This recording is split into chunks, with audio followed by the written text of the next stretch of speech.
Today, we're honored to have Dr. Uché Blackstock join the Lacks family for their CELLebrate Henrietta Lacks Centennial Conversation series. March conversation makes 8 since we started on Henrietta Lacks' birthday on August 1st. And today you're going to hear again from Veronica Robinson, Henrietta Lacks' great-granddaughter, and Alfred Lacks Carter is back, who's Henrietta Lacks' grandson, and he's the president of Henrietta Lacks House of Healing. And they both work with their family-led initiative, HELA100. Dr. Uché Blackstock is the founder and CEO of Advancing Health Equity, and you're going to hear more about the incredible work that she does shortly. We just want to say thank you again to all of our partners and collaborators. If you're interested in working with the Lacks family, you can learn more at HELA100.org. And we want to thank again Dr. Uché Blackstock with her Advancing Health Equity organization for joining us today. I'm Sharia Thompson, and I'm excited to get started with a welcome on behalf of our team with HELA100. We're going to open up with a question asking you, why did you join the Centennial conversation today? So as we go ahead and share the poll, I know that there were a number of people that we saw in the chat that came from West End Secondary School in New York. So we want to give you a shout out. And I'm not sure if it looks like it, we might be right. It was a school project and activity. Over 100 students or faculty and teachers have joined us from that school. If you'd like to share more about the project that you're working on in the chat, the Lacks family would love to know more. And we always encourage educators to get involved, to collaborate and share what you're doing with us online. And you can also do it on social media at CELLebrate HeLa as well.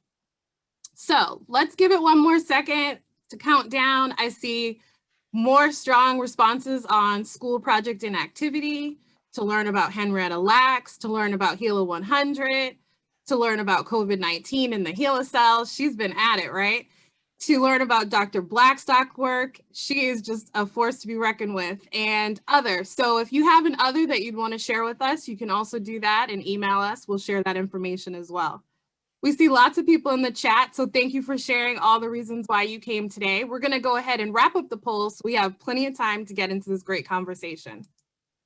So let's see the results. As we thought, with over 100 registrants, there are 67% of you that are here for a school project or activity.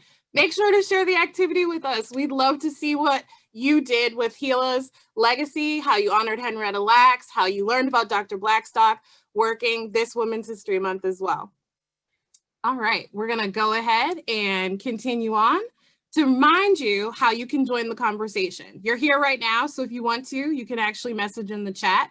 You can submit questions to the Q&A in this session in Zoom, not June. And you can also comment on Facebook Live as well. If you need tech support, you can email us at impact@HELA100.org and we'll respond as well. Again, welcome if you're on Zoom. If you're coming to us by way of Facebook, many of the Lacks family are on there and they also chat. Some of our former collaborators and speakers actually join the Facebook Live, so welcome if you're there. Feel free to connect. And if you're on YouTube, watch on demand with closed captions and subscribe. So again, our mission is to preserve the legacy of Henrietta Lacks, to educate future generations on the impact of those immortal HeLa cells. And we know that we're doing that through the lens of health equity and social justice. We'd like to encourage you to support our mission. Today, we're actually trying a new pledge, and it's through Zoom. So we're trying a new Zoom fundraising feature. If you see the red box, and for those of you that might not be able to see the color red, it actually also says to make a pledge. So if you actually use your cursor, you can head there and actually give, and we'll be seeing how much money we raise towards the work that the Lacks family is doing directly to support their vision to educate and invest in the next generation. And with that in mind, we want to just say that we are honored to reflect Henrietta as the woman, and red is our color that we honor her, being her favorite color each month. So I'm going to hand it over to Veronica Robinson and Alfred Lacks Carter, and they are going to share more with this incredible speaker that we're honored to have, Dr. Uché Blackstock. take it away. I'm so excited for this incredible conversation. Thank you for having us today, and thank you for everyone who tuned in. And thank you again, Dr. Uché, for sitting down and having this seat with us. I know that your initiatives and your passions are similar to my family's for equality and social justice in the healthcare and society. So it's just exciting to start this conversation. So I'll just let my cousin Alfred ask the first question. And I also would like to say thank you, Dr. Blackstock, and all our panelists and everybody who's tuned in. On behalf of the Lacks family, thank you so very much. You know, Dr. Blackstock, it's been nearly 1 year after the first US COVID-19 stay-at-home orders. You know, we're excited to have Dr. Uché Blackstock, founder and CEO of the Advancing Health Equity, join us. So Dr. Uché, you were on the front lines in New York, the front lines when it first kicked off, witnessing the impact of COVID-19. Can you share your role and how you became vocal and an expert on COVID-19 disparities? Well, first of all, thank you so much to you and the rest of the Lacks family for having me. This is truly an honor, and I'm humbled. I also just want to make sure, I saw someone in the chat, they were asking for the YouTube link, because not everyone has Facebook. So I just want to make sure that everyone who's watching is able to access the video. So I'm an emergency medicine physician by training. And I worked in ERs for almost 14 years, and I had just transitioned to working in urgent care early in 2020 because I was going to be focusing more on advancing health equity, which I'll tell everyone about a little bit later. But we started hearing, like everyone else, about this virus that was originally described in China, but had quickly spread across the world. And I remember on March 13th, we got an email from our leadership to say that we had to all wear personal protective equipment from head to toe, full PPE, to see patients. And that's something that, most of us don't really have a lot of experience with. It happens on rare occasions if you have to go into the operating room or do a procedure, but you're rarely in full PPE. And then over the next few weeks, very, very quickly, I saw my patient population shift from very racially and socioeconomically diverse to mostly Black and Brown people. Many of them were essential workers and service workers who, were in public-facing jobs and thus exposed more to the virus. And that was very apparent to me. And so with my observations, even though we didn't have any data yet, the racial and ethnic demographic data and cases, hospitalizations, and deaths in New York City and beyond had not yet been reported, but I knew what I was seeing. I thought it was important to get that message out. And so I started writing op-eds about it. I started writing to papers about it, saying that I think Black and Brown communities are going to be disproportionately impacted by this virus. And then sure enough, weeks later, once states started reporting data, even though it was incomplete, we now have seen that our communities have borne the brunt of this pandemic for multiple reasons, but all related to systemic racism. Wow. I know that in the first year of the pandemic, you had some really, really strong concerns about like how the Black and Brown community was going to be affected and about systemic racism. And I believe it was an article in Slate you said that when you heard about what was happening in Italy and them having to ration out their ventilators, you were like, you said something so deep to me. You said, oh my God, we're going to die. And, that led to a lot of conversations, things that people typically don't want to discuss anymore. And I was just wondering, like, as we enter into the second year of the pandemic, what's your most pressing issues and how are you working to address it?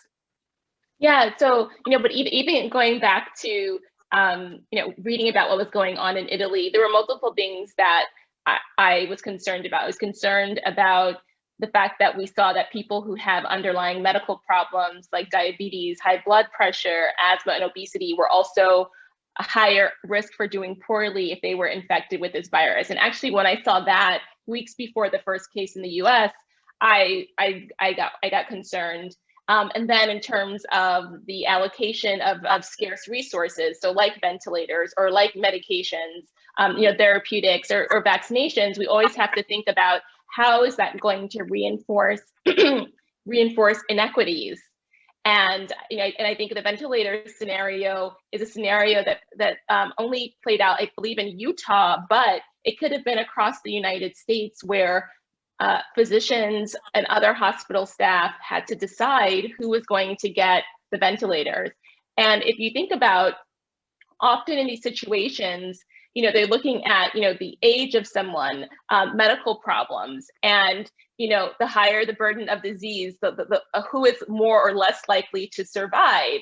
And then when you think about, racial demographics, we think, who is that going to affect the most, right? And so I always say, with every process or every approach, we have to use a racial equity lens, because people don't understand, and I hope we'll talk about this more, but how deeply embedded systemic racism is in almost every facet of this society, and how, because of that, it impacts people's opportunities, experiences, exposures, and how they are treated when they interface with the healthcare system, as your family knows well.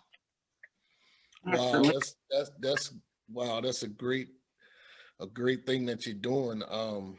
And you're right, systemic racism is like embedded in the fabric of this nation. Like, and it's sad when you look at it and you realize,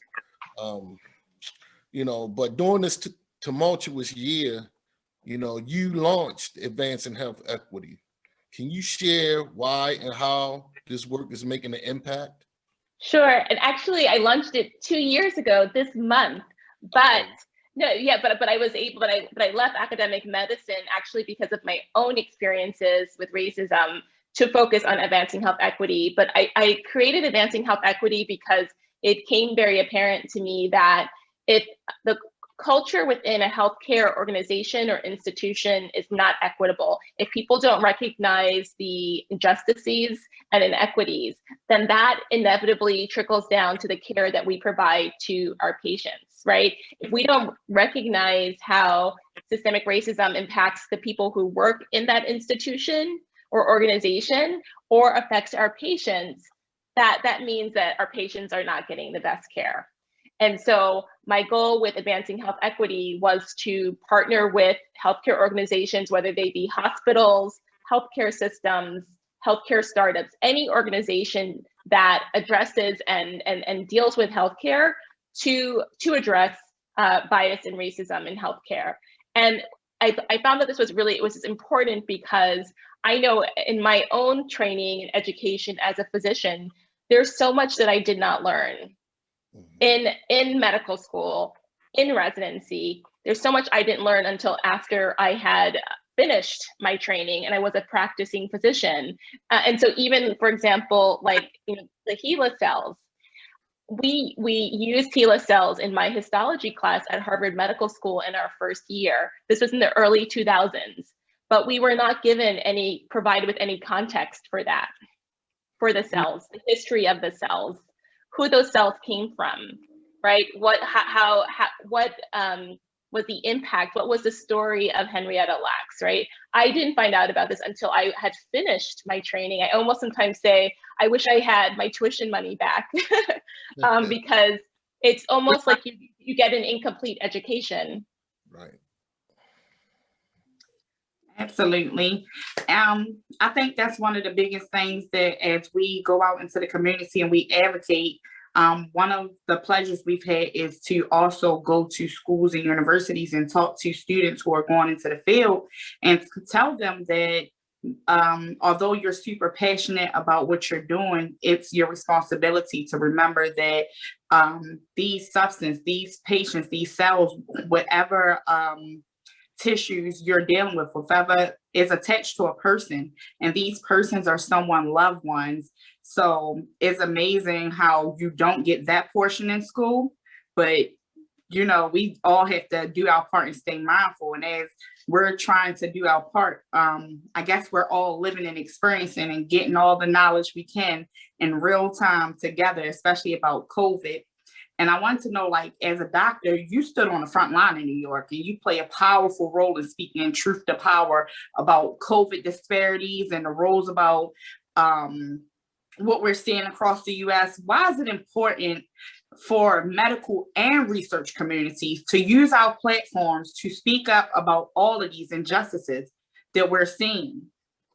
Yeah, no, that's such a great question. And I think it has a lot to do about with what actually you just said and alluded to. I think even in order to understanding the current day racial health inequities, right? Because even before the pandemic, Black communities and Brown communities carry the highest burden of chronic diseases. Black men have the shortest life expectancy. Black women have the highest maternal mortality rate. So even myself as a Black woman with a medical degree, I'm still 3 to 4 times more likely than a white woman who hasn't finished high school from having pregnancy-related complications and even dying. And a lot of times people say, this is about socioeconomics, but it's not about socioeconomics. If someone like me who has access to healthcare, right, who supposedly has access to quality healthcare, we still see these disparity gaps.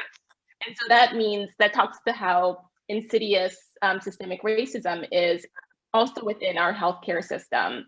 And I think understanding the past is crucial to understanding the present and why we're in the situation we're in right now and what we can do to address those inequities. And I also think there is a process, a truth and reconciliation process that needs to happen.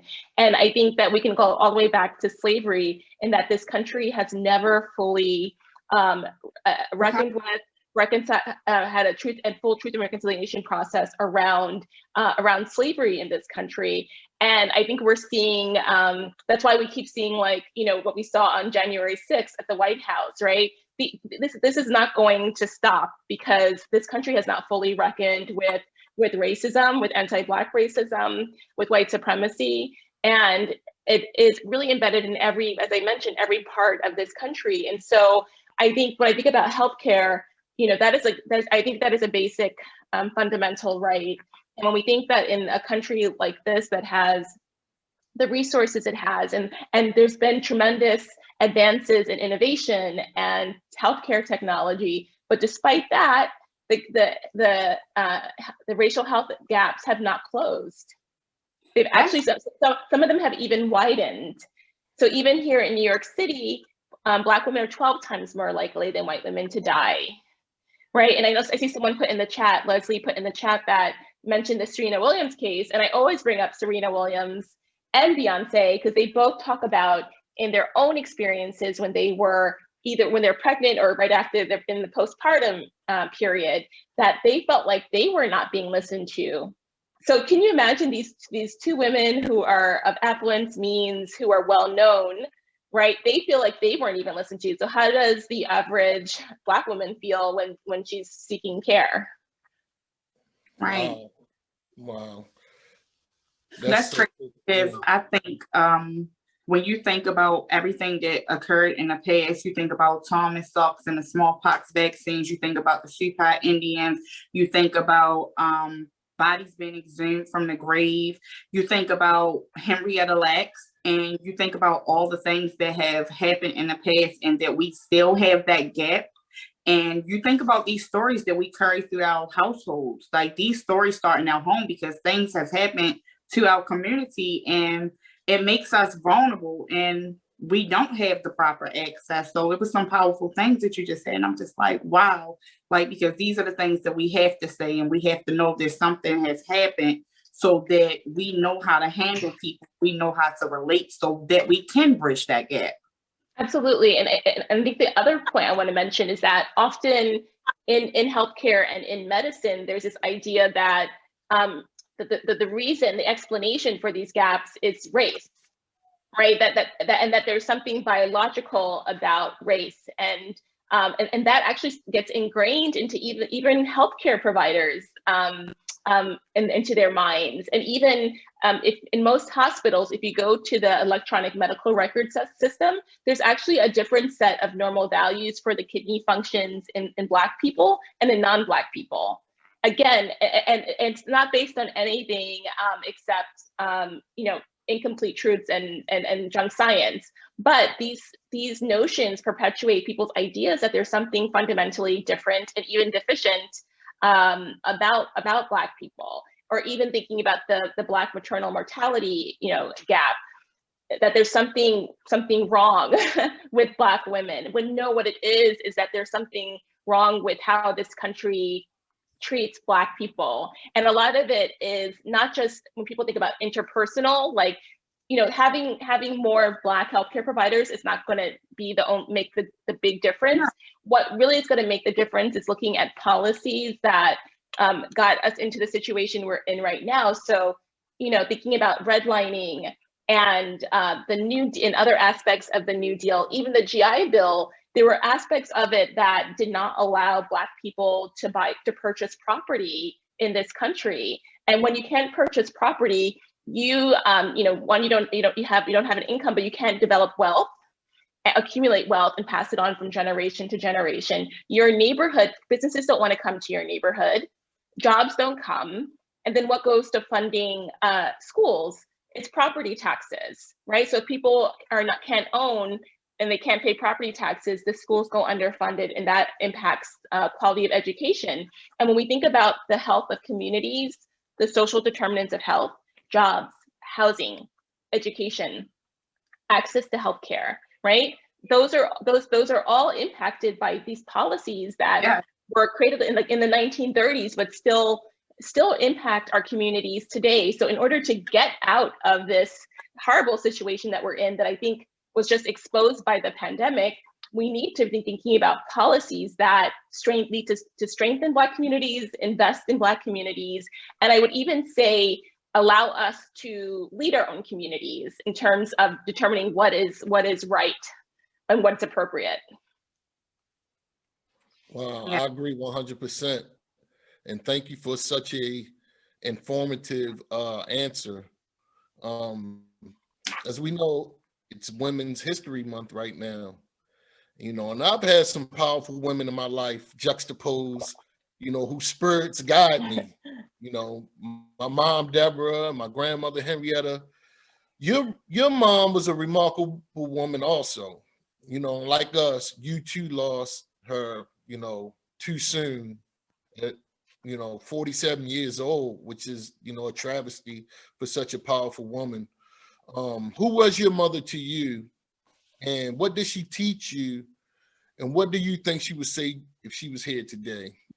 Oh, thank you so much for that. Really, this very, very thoughtful question. My mother grew up actually about 15 minutes from here. I'm in Brooklyn, New York, but in very different circumstances. She was born to a single mom. She had 5 siblings. They grew up on public assistance. She was the first person in her family to go to college. She went to Brooklyn College because she had a voracious appetite for science. And she was fortunate enough to have a chemistry professor there who encouraged her to go to apply to medical school. And it was something she had never thought about. She had never met a doctor who looked like her. And then medical school, she just become she was the first person in her family to even go to college. And she ended up applying to medical school, and she got into all of her medical schools, and she ended up matriculating at Harvard Medical School. And that was definitely a culture shock for her. Many of her classmates there, their parents were professors there, or one had even won the Nobel Prize in chemistry. She was very intimidated, but she made her way through it. And afterwards, she came back to New York City. She trained in internal medicine at Harlem Hospital, and that's when she had my twin sister and me. And then she came back to her same neighborhood that she grew up in here in Brooklyn at SUNY Downstate. We talked about SUNY Downstate, Kings County Hospital, and she worked as a nephrologist for many years. In our community, we have very high rates of kidney disease. A lot of people are on dialysis, and so my mom specifically worked with that patient population. And she mentored many medical students and junior faculty, and just really tried to be supportive of everyone. And she loved her patients. And we were 19 years old. She was only 47, well, she was 46 when she was diagnosed with leukemia. And then she died at 47. But both my twin sister, Oni, and me, and, who's also a physician, we try to honor her memory and her legacy in the work that we do, especially in terms of, advancing the health of our communities. That is our priority, and we, want our work to uplift the health of Black communities. Yeah, I was, like I told you earlier, I was so excited to sit down and talk with you because a lot of your story was part of our story. And my great grandmother died from cervical cancer at an early age, and your mom died from leukemia, and both of them had set these legacies that gave us our platforms and made us trailblazers of excellence, of Black excellence, if I would say. And I thought it was just amazing how your mom would take you and your sister Ani to the hospital with her and while she do her rounds. And that's where you guys really develop your passion to become doctors. And not only that, to give back to the community, because she had you guys there firsthand to see what the community is lacking. So I just want to take and give praise to your mom for a moment. Because we want to celebrate women like that and women like my great grandmother, Henrietta. So I work in a lab, and I was excited to find out some things about my own legacy because my grandmother, when she died, my grandfather, Lawrence Lacks, he was the oldest Lacks, and he was the only one to know his mom, right? So in our family, they don't believe in telling stories on the dead. And that meant for a long time, the essence of a woman in our households, in our family, had went unknown until my Aunt Deborah decided to go on this journey. And I had found out that we still have all these disparities and things that are happening. And my great grandmother sells advanced science for 70 plus years, a Black woman, right? And I was like, then I also found out that she helped prevent billions of global infections and global deaths. And I was just like, wow, but our Black and our brown communities, we still suffer. So I wanted to ask you, you said that we should help influence policy and things like that, but I want to know, coming from the Black and brown community, what role do you think that the Black and brown patients can play in this phase of the pandemic? How can we take back our own stories and help guide our health? What can we do? No, I think that's such an important question. And a lot of times I hate to put the burden on the patients, just because I think that the burden should be on healthcare institutions to prove their trustworthiness, because they have proved so untrustworthy, right?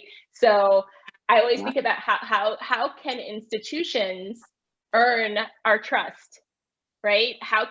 And I think what that looks like is centering the communities, partnering with community-based organizations to find out what are the priorities, concerns of the communities. Because a lot of times the answers are there, the solutions are there.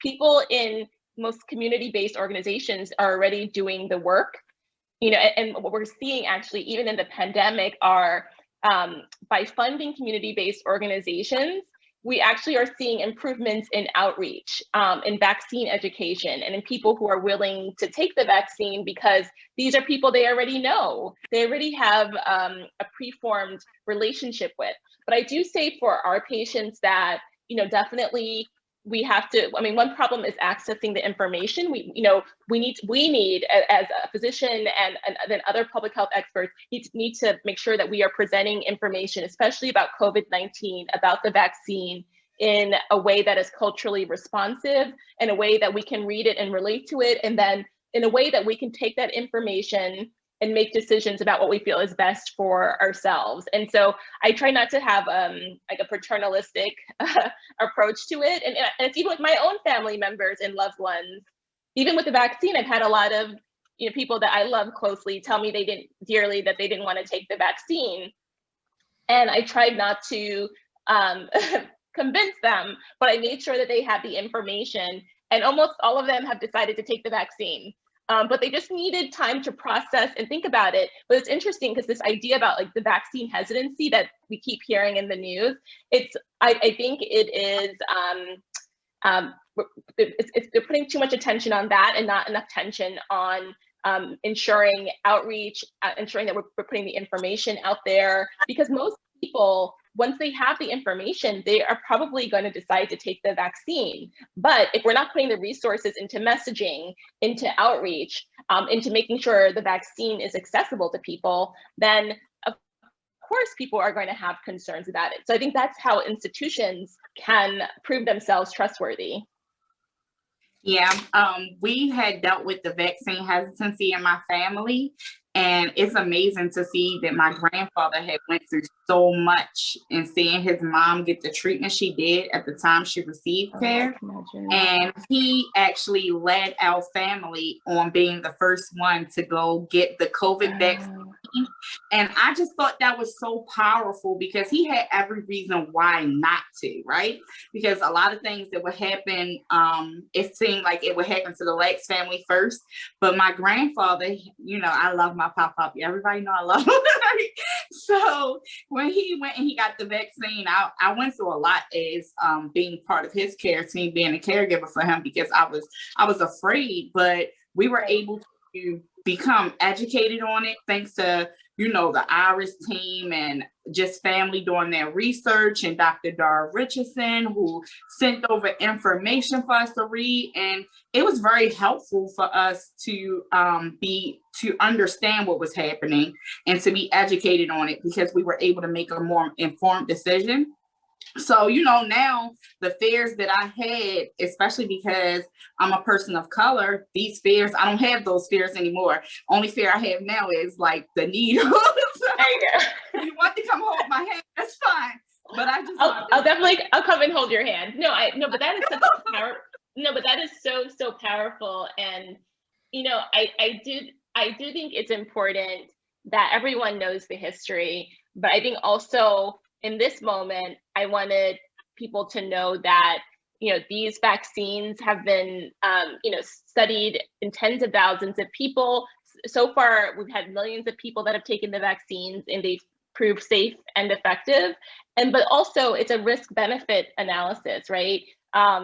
We know that the COVID-19 virus can prove very deadly. And you know, you think about, is it safer to get infected with the virus, or is it safer to take the vaccine? And it's safer to take the vaccine. And my main concern is that, you know, I don't want the disparities to widen even more in our communities because we don't take the vaccine. So that's why I feel also it's important for me as a physician, as a healthcare professional, to make sure, like I do a lot of town halls and, you know, I Instagram lives with community members, so I can answer their questions, because, you know, yes, while Dr. Fauci is, you know, Anthony Fauci is very well respected, and I know a lot of people will listen to him, there are people who will listen to me too, because they see something in common with me.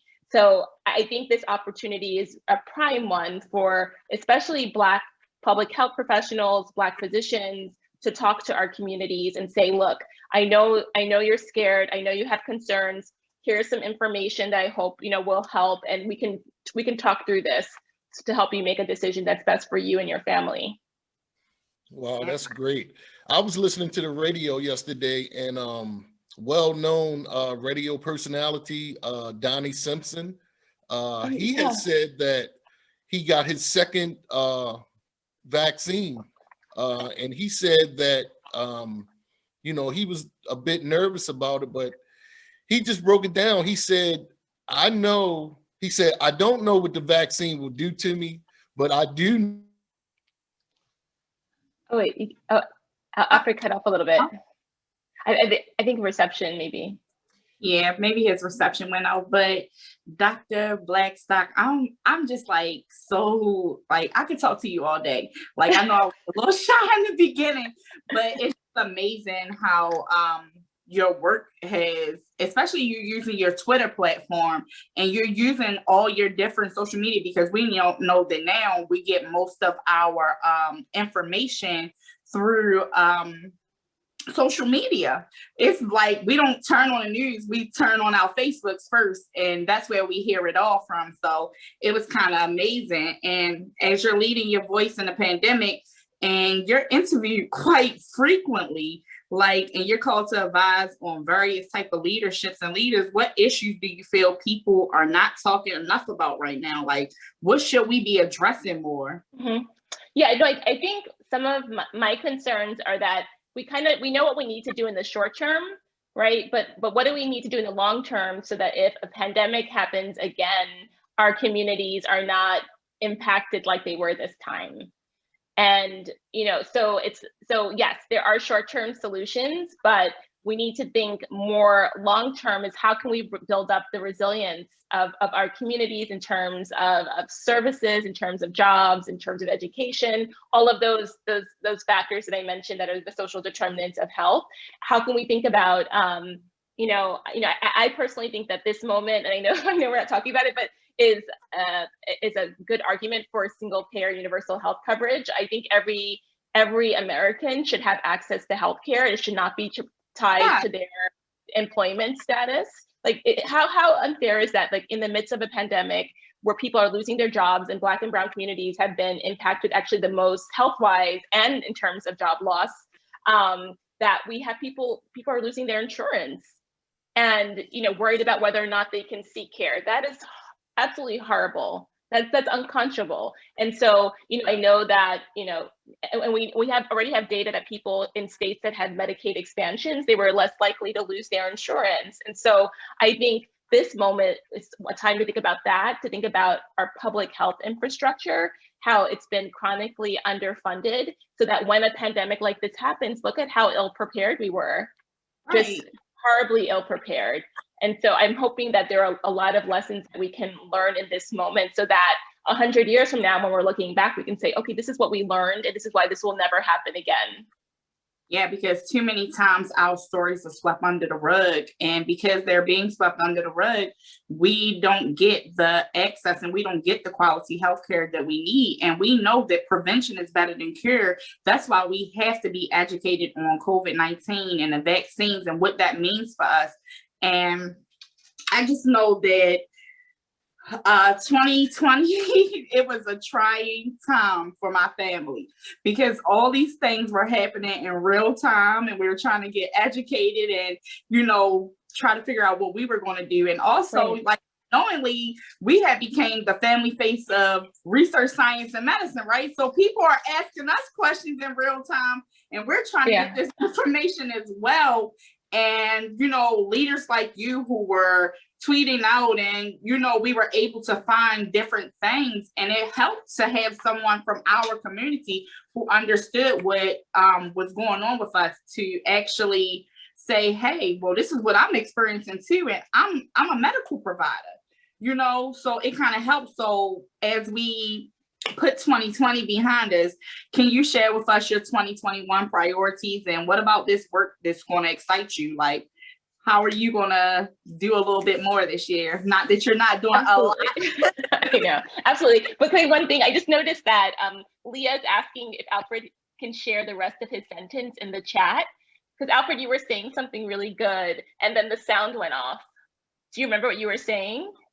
Oh, I was saying that radio personality Donnie Simpson had got his second vaccine, and he was saying that he didn't know what the vaccine would do to him, but he do know what COVID-19 would do to him if he caught it. So he got his vaccine. Yes, and I'm going to answer Veronica's question, but I want to say I agree with that because I will say that for the first time in my career, I've never been so scared as I was last spring. I was scared of obviously being infected and bringing the infection home to my family. I was scared for my patients because it was this time when the hospitals were at capacity here in New York City. So I had to be very thoughtful about which patients I sent to the ER from our urgent care. And, having to make that decision about who is safe to send home, who do I have to send to the ER? And then if I send them to the ER, do they have the space, the room, the resources to take care of this person? And I always tell people, I was like, I was, that left me shook. So when I found out that when the first vaccine got approved, I'm not joking. I cried. Wow.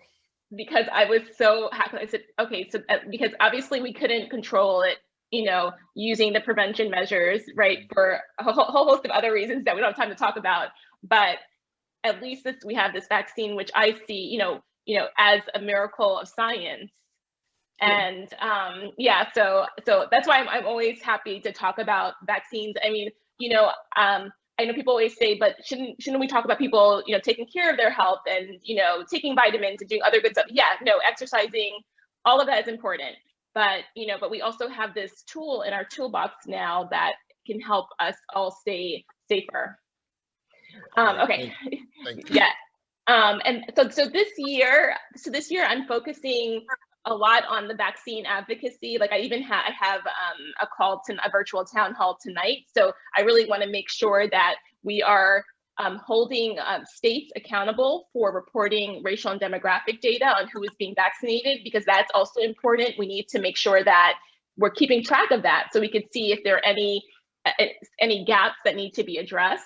And working on doing public messaging and outreach with the vaccine, and working with community groups here in Brooklyn and the other parts of New York City. And then I'm still doing the rest of the work that I do with advancing health equity, where I'm doing racial equity organizational assessments of healthcare institutions, of medical school curriculums, actually. So there's a medical school now that has asked me to do a racial equity audit of their curriculum, of their policies. And so this is where I have the opportunity to talk about some of what we talked about today, and saying we need to make sure this content is included, because we need to make sure that students are learning the full history, and that they're learning about Henrietta Lacks, that they're learning about Tuskegee, and they're learning about phrenology and all of these other occurrences that are important and critical for student physicians to learn about. Wow. That's amazing.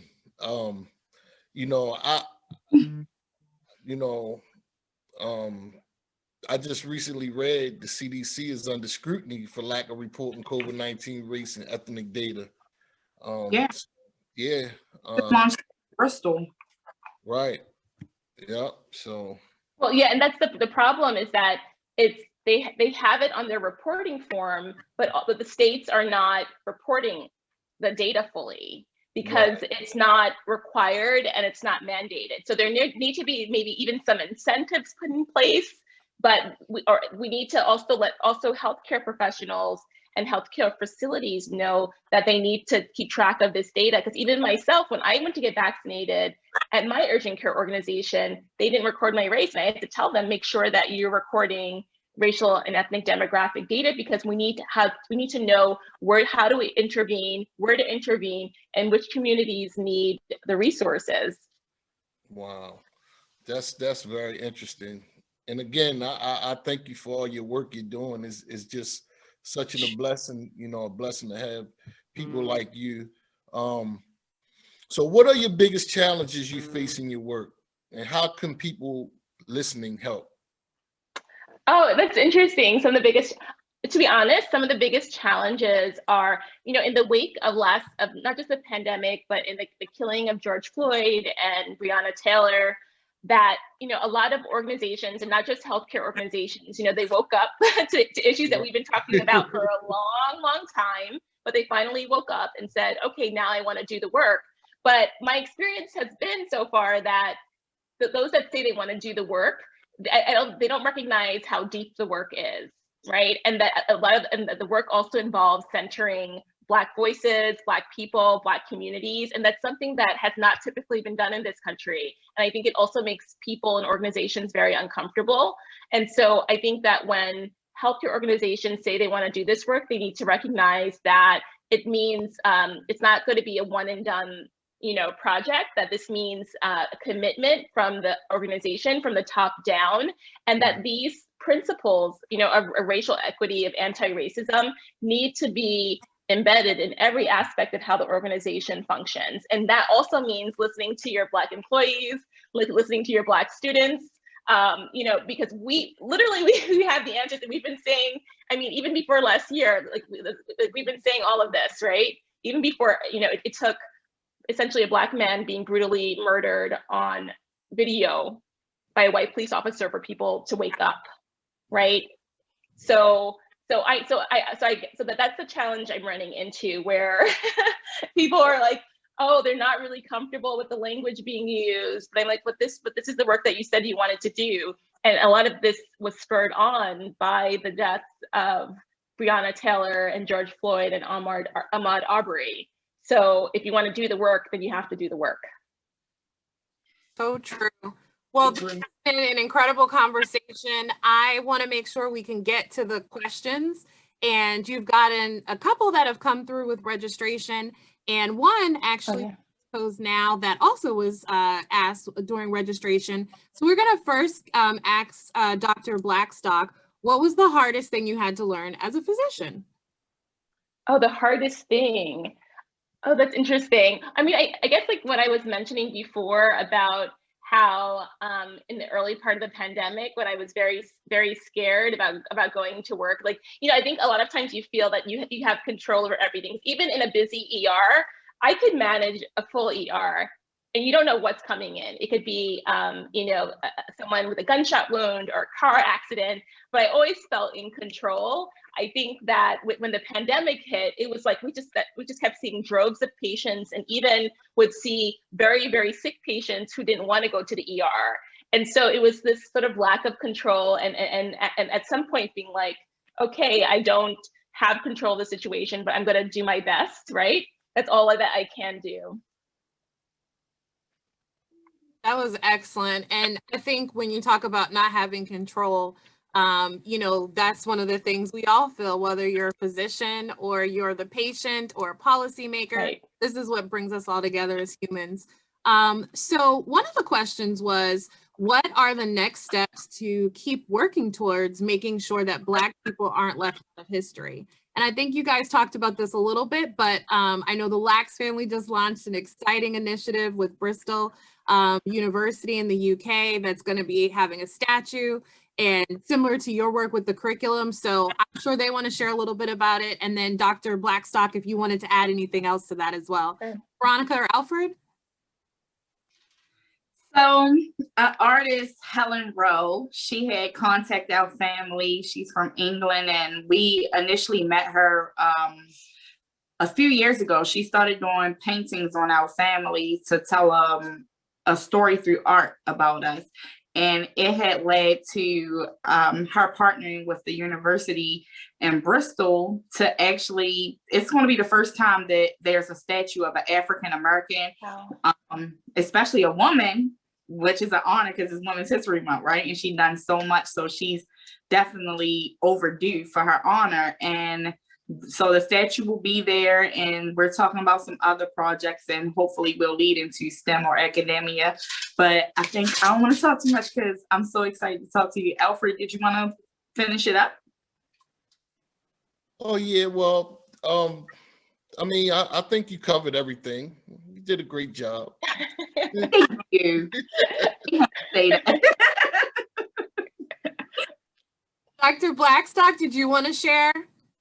No, I mean, I just wanted to just support what you and Veronica just shared, that symbols are important, and they're important for representation, and they're important for historical memory. And I'm even thinking about the OBGYN, Dr. J. Marion Sims, who some of you may know about. He's considered the father of modern gynecology and made all of these discoveries, but by experimenting on Black women who were enslaved. And this is someone who had numerous statues. He even had one in front of the New York Academy of Medicine. But we have to think about, what do symbols represent, and that actually statue was taken down, and there's a movement to actually replace it with the statue of the women, Betsy and Anarcha, who he experimented on. So thinking about how can we acknowledge the contributions of the people who have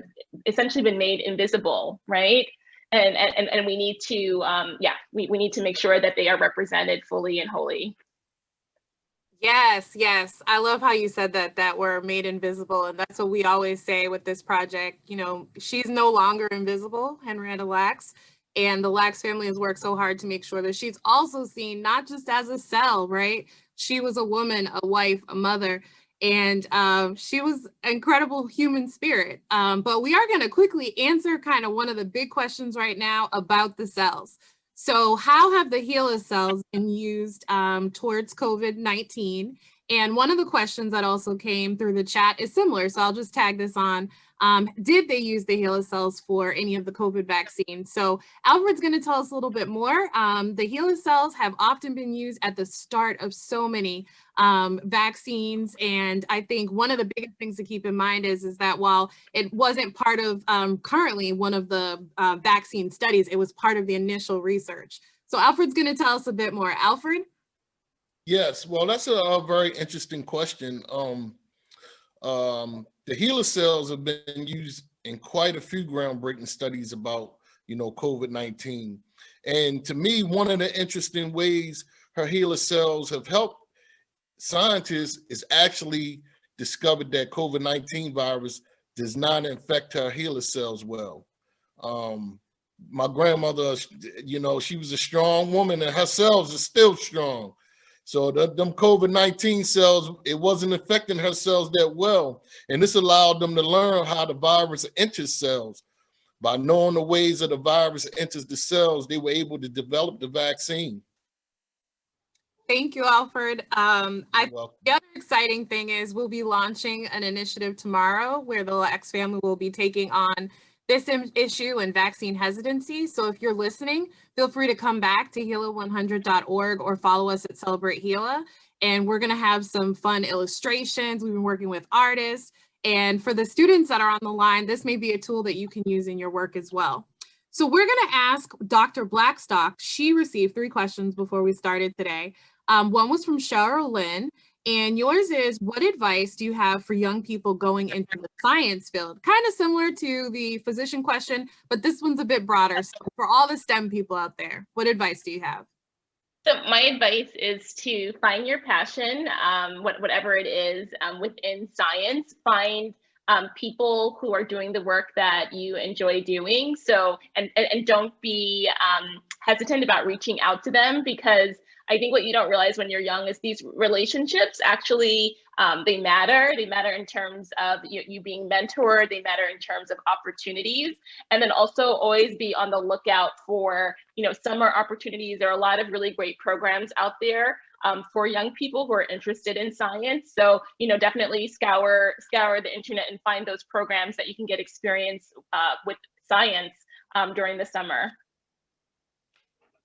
Excellent tips. And Sherry said, do you feel that by diversifying the clinical research industry will aid in the way that it's perceived in Black communities? So kind of that age-old, diversifying clinical trials in our communities. Yeah, absolutely. I think, diversity, especially in the clinical research arena, is incredibly important. The experiences that we bring, our lived experiences that we bring into the professional settings, we underestimate how invaluable that is. And thinking about how the quote unquote difficulty, companies have had with recruiting clinical trial participants, it's interesting because what the data actually shows is that Black and Latino people, when you give us the information about participating in a clinical trial, we are actually even more willing than others to sign up for clinical trials. So what we see again is this lack of outreach or knowing how to do it in the right way. And so that's why I think we also need to be at the table thinking about how do you do recruitment for clinical trials? How do you follow up? How do you make sure that if you enroll someone that we're doing it in off hours, or offering transportation, making it as convenient as possible so that we have a diverse representation of people in clinical trials. Because as we saw with the COVID-19 vaccine, that was imperative. It's imperative that we are represented, given that we were disproportionately impacted, even more so. We were so excited to hear your response. One of the leaders in that research, Dr. Kareem Watson from Chicago, is actually going to be coming on our next Centennial presentation. And Veronica and Alfred have been working with him for a number of years. So we're just so excited. Wonderful. Right. It's not this whole all about the history and the fear. Sometimes it's, did you ask us? And did you ask us the way that works for us? So I know we have just a couple minutes left, so we're gonna try to get the 2 questions. So I'm not gonna read the whole lead in, but it says, however, so we're seeing a shift in medical care in the adoption in precision medicine and leveraging genomic data to develop individualized treatment. So looking at that precision medicine question. However, much of this data doesn't include diverse data points due to lack of participation like we do in clinical trials and other factors. I fear we're being left out of these medical advancements, but I would love to hear your thoughts. Where do you see this shift taking Black health equity and health equity? No, I think that is such an important question. And I think when we think about technology overall, you hear technology and we think that it's going to improve health. But often if that technology is not created in the context or thinking about bias and racism, it can actually be embedded in the product. And so even thinking about certain algorithms that are used, right, in artificial intelligence, and how even people say the algorithms themselves are biased. That's because the software creators or the engineers did not even think about, how would racism play a role or impact outcomes for Black patients versus white patients. So again, even more argument for the fact that we need to be involved at every step of the way of these processes, because yes, technology can reinforce biases and racism, unfortunately, and that leads to poor outcomes for us. That is so true. And Veronica actually just did a talk on this and closed with that same topic. So in the future, that's another speaker that we'll be having, Dr. Conrad Tucker, Wonderful. Helen, who's an expert in this space. So I just love that there was so much synergy today with the questions, what we know we need to do in our own spaces as patients, as physicians, as policymakers, as students. We are going to have to follow up with some of the questions that you were submitted. They were so incredible, and we will definitely share those. So if you did submit questions, thank you. We're going to thank our panelists as we wrap up, because we know that there's so many things going on. We want to try to keep to the time today. I'm going to go ahead and hand it over to Veronica to thank Dr. Blackstock and wrap up. Wow. Thank you, Sharia, and thank you so much, Dr. Blackstock. I read that someone called you a unicorn, and you truly are a unicorn. I mean, Essence, Yes Girl podcast, recognized in Forbes magazine, serving our community on the front lines for the pandemic.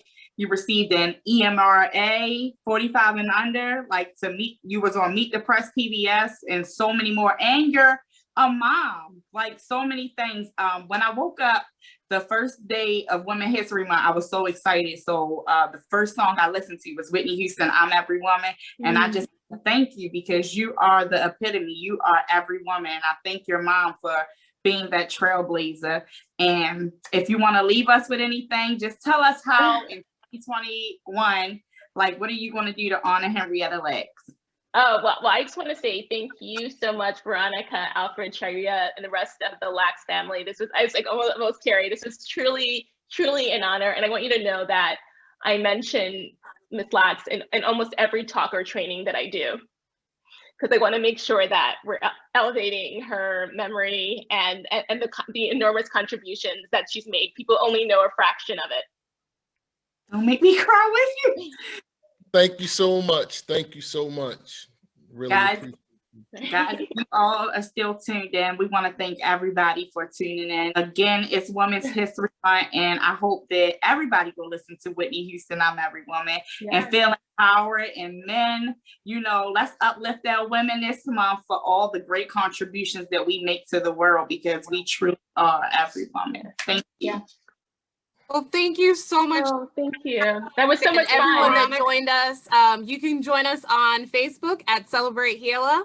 We'll keep the conversation going online, and feel free to tweet at us as well. Dr. Blackstock is very active, as you know, on social media, and I'm sure if you had questions, you can also tweet at her as well. Dr. Blackstock, what's the best handle for you? It's at UCHE, my first name, _ Blackstock. All right. That's Twitter. Yeah. At Uché _Blackstock. Thank you again. And we'll see you all online. Take care. Have a great afternoon, everyone. Thanks for joining us for the Centennial Conversation. Bye.